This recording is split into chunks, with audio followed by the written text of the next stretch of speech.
পুরুষ ওইখান থেকে এসেছে।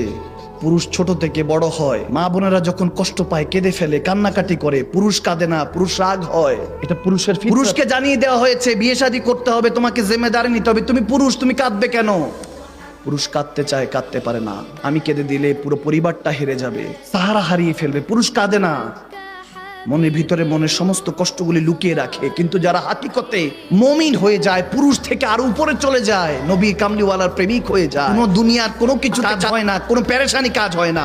দুনিয়ার সমস্ত ইমতিহান আসলো, বলে আল্লাহ আলহামদুলিল্লাহ, জানি তুমি ইমতিহানগুলি দিচ্ছ, ইমতিহান না দিলে তো তোমাকে ডাকতেও পারতাম না। সুবহানাল্লাহ, তুমি আমাকে পেরেশানি দিচ্ছ। নবী তো বলেই দিয়েছেন যে সবচেয়ে বেশি পেরেশানিতে নবী রাসূলরা থাকে, এরপরে মুমিন মুসলমানরা থাকে। সুবহানাল্লাহ।